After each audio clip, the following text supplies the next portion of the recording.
नमस्कार, मैं पीयूष मणिअवस्थी। आप देख रहे हैं इंडिया जंक्शन। सदी के महानायक का कांग्रेस पार्टी के साथ जो रिश्ता है वो इतिहास के पन्नों में दर्ज है। एक समय था जब राजीव और अमिताभ बच्चन की दोस्ती के कसीदे पढ़े जाते थे। बॉलीवुड की दुनिया से दिल्ली के गलियारे तक दोनों के नाम की चर्चा हुआ करती थी। आज भारत जोड़ो यात्रा गली गली, देश गांव से गुजर रही है। कयास क्या लगाए जा रहे हैं? क्या राजीव के पक्के दोस्त यानी अमिताभ बच्चन अपने भतीजे की इस यात्रा में शामिल होंगे?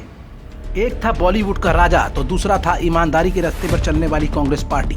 बॉलीवुड के जाने माने अभिनेता जिन्होंने आज तक खूब नाम कमाया है, उनके इतिहास के पन्नों की कहानी कहीं न कहीं राजनीति से भी जुड़ी हुई है। 1984 ये एक ऐसा समय था जो अमिताभ और राजीव गांधी की दोस्ती को गहरा करता जा रहा था। दोनों के रिश्ते एक नई ऊंचाई पर थे। राजीव गांधी ने अपने दोस्त अमिताभ बच्चन को कांग्रेस के टिकट पर इलाहाबाद से चुनाव लड़ने के लिए तैयार कर लिया। लेकिन गौरतलब है कि आखिर अमिताभ के इतने अच्छे संबंध गांधी परिवार के साथ कैसे थे। दरअसल अमिताभ के पिता विदेश मंत्रालय में हिंदी अधिकारी के रूप में काम करते थे। प्रधानमंत्री जवाहरलाल नेहरू उनकी बहुत इज्जत करते थे और इलाहाबाद में रहते हुए दोनों परिवार बहुत करीब आ गए। अमिताभ को राजीव गांधी की वजह से ही इलाहाबाद से कांग्रेस का टिकट मिला और उन्होंने बड़े अंतर से हेमवती नंदन बहुगुणा को हराया। दोनों परिवार के लिए गर्व का क्षण था। इस जीत के बाद अमिताभ दिल्ली में कांग्रेस के यूथ ब्रिगेड का हिस्सा बन गए। राजीव ने अमिताभ को पॉलिटिक्स में उतारा तो वहीं जब राजीव पर संकट आया तो अमिताभ उनके रक्षक बनकर खड़े रहे। दरअसल 3 साल के लंबे लव अफेयर के बाद राजीव ने सोनिया गांधी से शादी करने का फैसला लिया था। मां इंदिरा गांधी पे तैयार हो गई थी, लेकिन भारतीय रीति रिवाजों के अनुसार वधू के माता पिता का होना आवश्यक था ताकि कन्यादान हो सके। लेकिन सोनिया गांधी के परिवार से इटली से कोई नहीं आया। इस बात को लेकर राजीव काफी परेशान थे। अपनी समस्या को राजीव ने प्रिय मित्र अमिताभ को बताया और अमिताभ ने अपनी मां तेजी बच्चन और पिता हरिवंश राय बच्चन को ये बात बताई। साथ ही अमिताभ ने सुझाव देते हुए कहा, क्यों ना सोनिया गांधी राजीव की शादी इसी घर में कराई जाए। अमिताभ का सुझाव सभी को पसंद आया और अमिताभ के घर में सोनिया और राजीव की शादी हो गई। क्योंकि कन्यादान का जिम्मा खुद अमिताभ के माता पिता ने उठा लिया था, अमिताभ बच्चन इंदिरा गांधी को आंटी भी कहकर पुकारते थे। खूब अच्छी दोस्ती होने के नाते एक दूसरे का राजीव अमित ने साथ दिया। राजीव और सोनिया के गहरे रिश्ते, सोनिया के परिवार का इटली से न आना, राजीव और अमित के गहरे रिश्ते की दोस्ती आज भी लोगों को याद है। 2 दिसंबर 1983 अमिताभ के लिए दिन काफी स्ट्रगल भरा था। उस वक्त अमिताभ कुली फिल्म की शूटिंग में मशरूफ थे, लेकिन क्या पता था कि इस खुशी के आलम में दुख का पहाड़ आ गिरेगा। शूटिंग के दौरान पुनीत इस्सर के घूसे से अमिताभ बच्चन गंभीर रूप से घायल हो गए थे। अमिताभ बच्चन जब जिंदगी और मौत से जूझ रहे थे तो उन्हें देखने के लिए तत्कालीन प्रधानमंत्री इंदिरा गांधी भी हॉस्पिटल पहुंची थी। इंदिरा ने अमिताभ का विदेश में इलाज भी कराया था और अमिताभ के सिर्फ ये कहने पर, आंटी मैं सो नहीं पा रहा हूँ, इंदिरा गांधी रो पड़ी थी।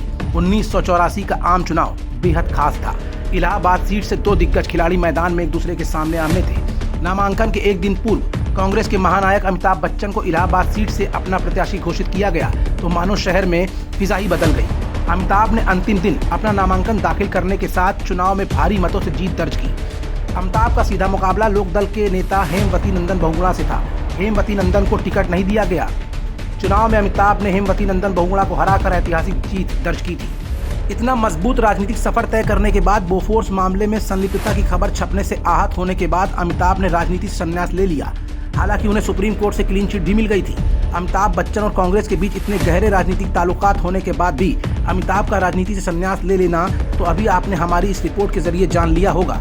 लेकिन भारत जोड़ो यात्रा को लेकर बॉलीवुड का फ्यूजन क्या कहता है, अब जरा ये भी जान लीजिए। दरअसल बॉलीवुड के तमाम अभिनेता जहां तक हो पा रहा है इस यात्रा को समर्थन देते दिख रहे हैं, तो वहीं कांग्रेस से गहरे रिश्ते और भारत जोड़ो की परिकल्पना के बीच सदी के महानायक अमिताभ के बीच शामिल होने के कयास को भी बल मिल रहा है। तो अभी आपने देखा अमिताभ और कांग्रेस के जुड़े हुए कुछ उन किस्सों को, जिनमें हमने उनकी खट्टी और मीठी यादों को आपके सामने पेश किया।